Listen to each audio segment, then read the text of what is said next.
প্রিয় বন্ধুরা, আজকে আপনাদের সামনে শেয়ার করব কিভাবে আমি কন্টেন্ট মনিটাইজেশন পেয়েছি। সবাই যদি আমার এই ভিডিওটি ভালো লাগে অবশ্যই একটা লাইক কমেন্ট করবেন এবং আমার ভিডিওটা শেয়ার করে দিবেন। প্রথমত হচ্ছে আমি কেন কন্টেন্ট মনিটাইজেশন পেয়েছি, এটার পিছনে কিছু রহস্য তো অবশ্যই আছে।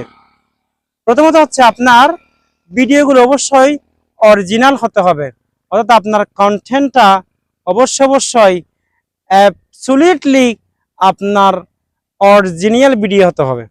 এর প্রধান কারণ হচ্ছে যারা অরিজিনাল ভিডিও ছাড়ে তারা কিন্তু অতি সহজেই কন্টেন্ট মনিটাইজেশন পেয়ে যায়।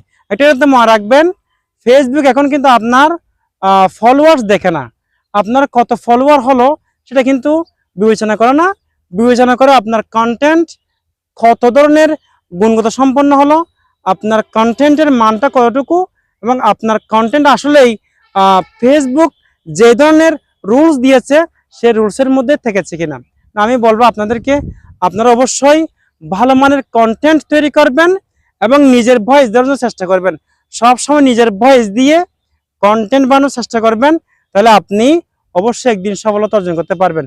কিন্তু কখনো আপনি অন্যের ভয়েস দিবেন না, অন্যের ভিডিও কপি করবেন না, অন্যের টেক্সট কপি করে আপনি বসাবেন না, তাহলে এটার মাধ্যমে আপনার পেজের অনেক সমস্যা হতে পারে এবং আপনি অনেক সময় ধরে কাজ করলেও, এত পরিশ্রম করলেও শেষে দেখবেন আপনি কন্টেন্ট মনিটাইজেশনটা সহজেই পাবেন না।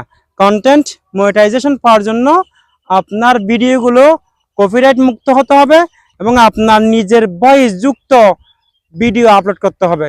বিশেষ করে ছোট ছোট রিলস বেশি আপলোড করবেন, আপনার নিজের ছবিযুক্ত টেক্সট বেশি আপলোড করবেন, তাহলে আপনি অতি সময়ের মধ্যে আপনার পরিশ্রমটা সফলতা অর্জন করতে পারবে এবং আপনি কন্টেন্ট মনিটাইজেশনের মতো সোনার হরিণটা আপনার হাতে পেয়ে যাবেন। তো আপনি অবশ্যই অরিজিনাল কন্টেন্ট আপলোড দিবেন।